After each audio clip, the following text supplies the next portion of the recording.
So what do you do when your center console spots in your S14 are already taken up by awesome switches, but you have a new Datum Systems turbo timer switch that you want to install? Well, you do a custom mount job. So this already had a switch here, which we took out. We're going to move the switch down some, and then we're also going to go ahead and fill this hole back here with Bondo, and then we're going to retexture and paint, you know, the entire panel. You can tell it's just a standard shifter console, so let's see how it looks when we're done. Alright, you can see started roughing out the hole, and we have run into the back side of the shift boot assembly.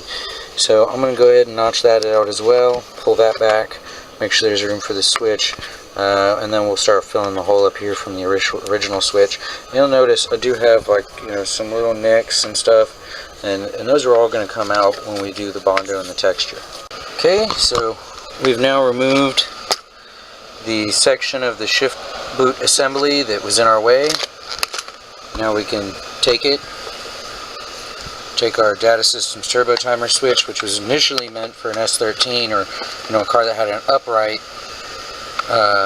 position on the switch, whereas the S14, all of its switches are left to right. So this is from an S13. We're going to make it work in this S14 though. So check it, and I'll make sure. Okay, so when we're in there,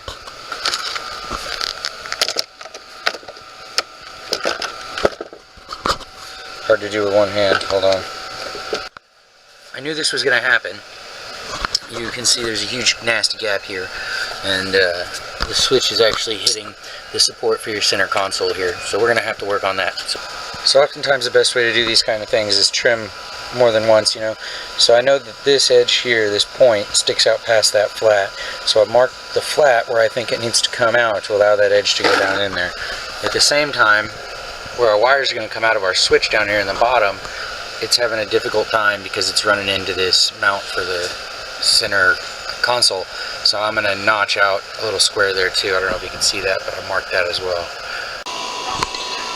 Alright, here we are again. Got my Bondo here, spreader, a little screwdriver to open it up, a little pan to mix it on, some sandpaper, a couple other spreaders, some sandpaper, and then the finished product from yesterday with the switch installed. Okay. We, I don't know if you can see that, but we notched it. It now clears, no problem. Up here, same deal. That wasn't clearing before, we notched it out. Plenty of room now. You know, panel sits like it's supposed to. Let's get it sanded, let's get it bondoed and filled in, and then I'll show you how we're going to texture and paint. You can tell we bonded up the old hole. Still kind of rough up here. I'm letting it dry. I'm going to start sanding here in a minute. I think I'm going to be able to do it in one coat. I had some divots here and some divots here, and then I needed to bring that hole shut, bring it further forward. And I think I was able to do it pretty much just with one shot at it. We'll find out here in a minute. So there we go. Hole is now filled. I need to do some final sanding, bring it all flat with the shift boot assembly, but you know, that switch is in there now. You can see on the back side, you know, that's the little fill spot I did. Pretty easy. You can do this at home with just a little bit of Bondo. That's what the switch position, the switch hole looks like factory. You know, I basically cut that out on graph paper, taped it down, and then cut it out with a X-Acto knife. That way I left a little etch mark, so then I had something to follow when I cut it out. We cut it out, you know, and then we left some rough spots. That's what we're in here filling. Looks like I am going to be able to do it in one run. Let me see if I can get the little bit softer sandpaper and get this real smooth, and we'll start taping it off for texture. Okay, we've gone ahead and we finished sanded it, got rid of any divots and dents and stuff, and I'm pretty happy with it. One coat, I think we did a good job. You know, it's a little extra backing there, a little thickness to give it just, you know, some support on the underside. Probably could have come across and done the whole thing, but I really didn't want to make a mess of it. So tested the switch, we've sanded it down, switch fits great. Now time to paint texture, so I'm going to take it off. Okay, so here we are, taped off the boot, and the final step is going to be texturing the panel. So I'm going to go ahead, you can see that sanded flat, you can see the little area, we added that little section there. You know, looks pretty good, but it's going to look a whole lot better. Alright, and we have we painted it up here, like that, and you know, we've got a good little place for our switch now, and that's actually, I don't know why it looks like that, but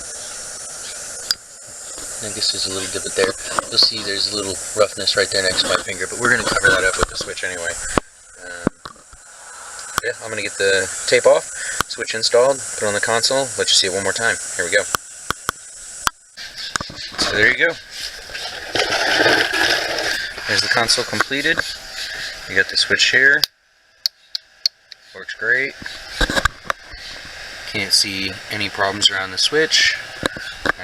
Can't even tell that, you know, honestly, that there was a hole there, other than, you know, the texturing is not an exact match, but it's very, very close. You can see the two right next to each other there.